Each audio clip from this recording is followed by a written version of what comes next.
วางดังเนี่ยกันเนาะสิผ้าไปใส่ไปบุญบรรทัดตามมาเลยจ้า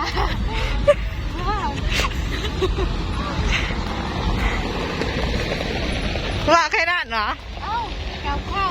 อะไรพี่เนาะมาบุญบรรทัดกันมียังแน่ในบุญบรรทัดนี่หลายอย่างเลยไปบุญหลายอย่างกันว่าเอาคอยแถวว่ามีหลายอย่างอยู่ที่บุญหลายอย่างนี่ลูกศิษย์น้ำมาบุญอยากกินยังแล้วนะ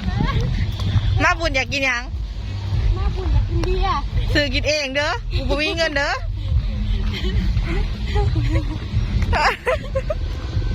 นี่หายเพิ่งเลี้ยงอ่ะเสียงเด็กของคนงามเรียกเสียงผี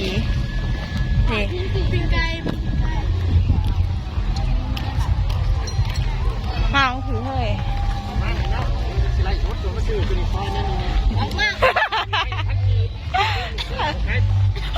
ออกมาก่อน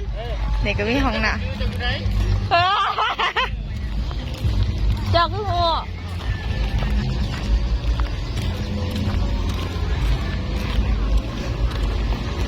คนกำลังหลั่งไหลมาพี่รถถอกรถไทยมาเนาะรถเดลพอนรถเหยียบทั้งใดน้ำพอนมือหนีได้เปล่าวะเนาะมีทางเหลียวไหมคะบริตีไพ่ได้ยังคะ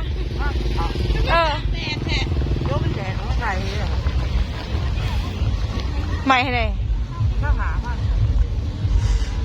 ไปก่อนพ่อไปเดินแถวอยู่เด้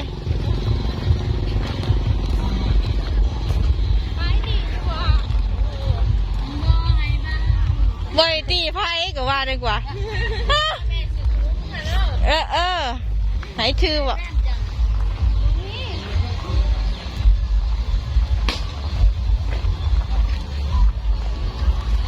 สาวนี่ย่างบังกล่องเพิ่งเบิ่มพำวามสิว่าออกว่าเนี่ย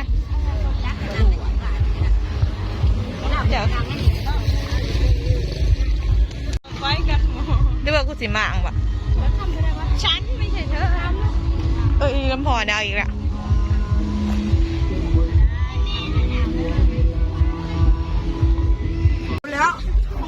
พัน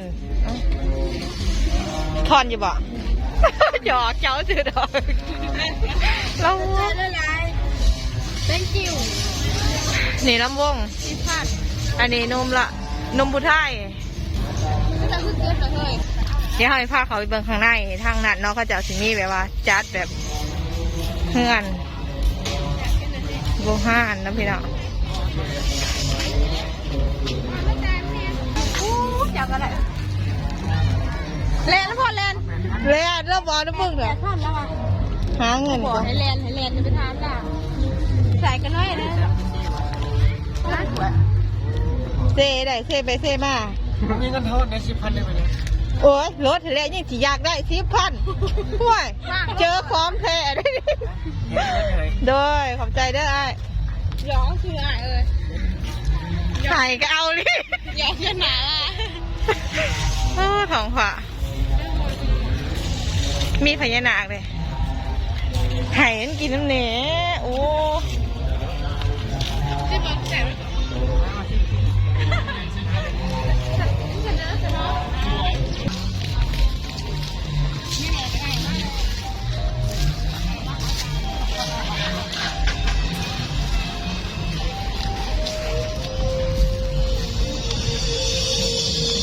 พิ่งงามค่ะ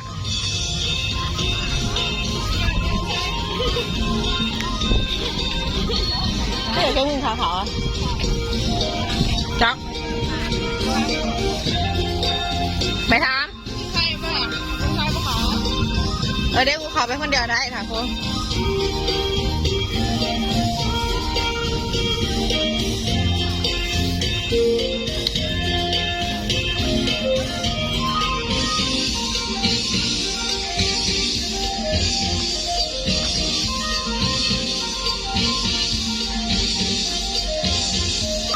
ค่าเขาคนเท่าไรเจ้าคน110,000คนละ10,000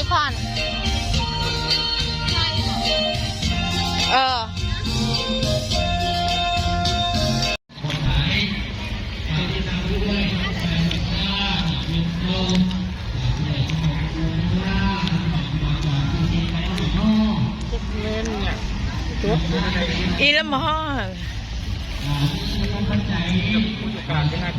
ถึงไหนละ วัดแล้วค่ะ เอาพูดสิ ทอดวัด วัดยังแนะนำมันดู ทอดวัดบรรทัดรอบมาเบิ่งกันอยู่ วันนี้มันมีตำนานไหนเนี่ย ขอย่างก็ได้ยังปรารถนาเลย เขาบดเสือกับย้อนเข้านี่รู้ ต้องเชื่อบ่เชื่อก็ต้องเชื่อบ ดเสือกับต้องร้องกับว่าเนี่ย บ่เชื่อก็ต้องลองเพราะว่ามันศักดิ์สิทธิ์ ต่อมามี บางคนเอาศักดิ์สิทธิ์บ่ศักดิ์สิทธิ์ หวยศรัทธาของยายห้วยของตากองเมืองจำพรมีปัจจัย100,000 กับอีก10,000 กีบสาธุคนยังร้ายเลยพี่น้องเอ้ย แก้วบ้านมาลัยทองมีปัจจัย10,000 กีบ10,000 กีบ เก่าคุณจิมพูนเก่าคุณคอเมเก่าแหวนชิมเวบุญคุณโอเวคำเก่านำจิมนำ นี่คนแถวนี้เขาถ่ายหัวเบิร์ด เอาสักขับลูกท้ายสมทรงข่าวสาธุถึง ถ่ายบ่ถ่ายเป็น ถ่ายแดดมันเบิดแน่ อ่ะเละแล้วถ่ายแป๊บเดียว ข่าวอะไรบ้างเลิกเลิกเวลาเลยสักข่าวไว้ให้เรียกเจ้าเฮ้ยในเชียงรายเก่าเนี่ยข่าวอะไรบ้างข่าวคนว่าพ่อนี่ขัดพุทธปัญญาสาวปากใจเก่าปัญญาพ่อลงคนสาวคนสุดของปัญญาสักนาข่าสักสองจิตอยากดูเขาแม่จังเป็นทางไปพบในเก่าหลวงพ่อรักษาขนาดทำหยิบพวกที่ดีขอทุกเรื่องขอสรรเสริญเพียงกุศลบริสุทธิ์ที่จะทำเราจะเป็นคำร้องของฟ้าที่ไม่สุดที่ตัวตัวตัวทุกอย่างที่นักเรียนขอจะเป็นทำที่ไม่ใช่สมบัติการศึกษาเข้าหลายคนหลายคนแล้วสถาบันต่อมาหอดเกิดเป็นเร็วอยากได้ยิ่งใส่เก้าอยากรู้ถึงความแก้วที่ประมาณพัวไปจูดผุนเลย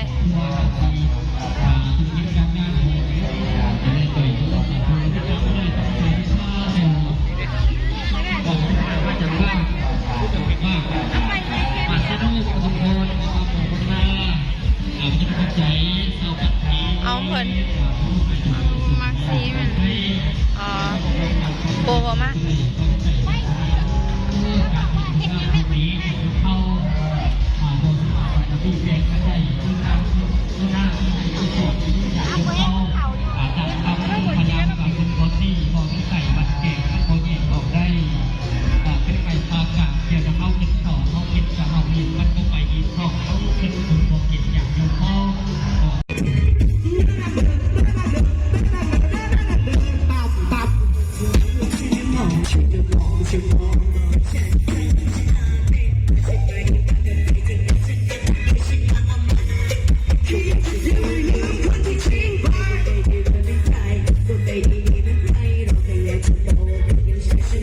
ซะแล้ว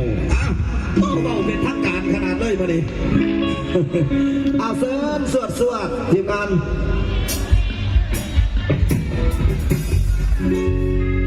เอาเข้ามาเด้อพี่น้องเข้ามาเด้อ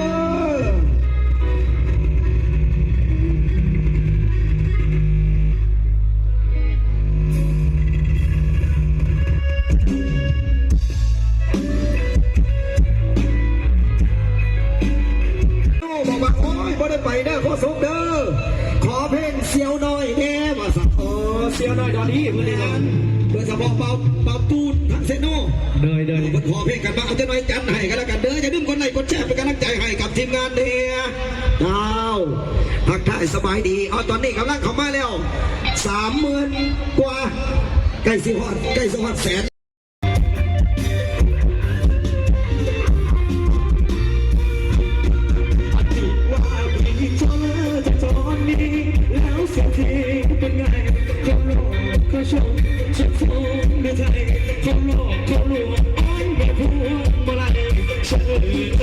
มันสะใจไม่นอกลับมาสักคนดีบางรักดีหัวปีถ้าไม่มีพ่อแล้วพี่ก็รัก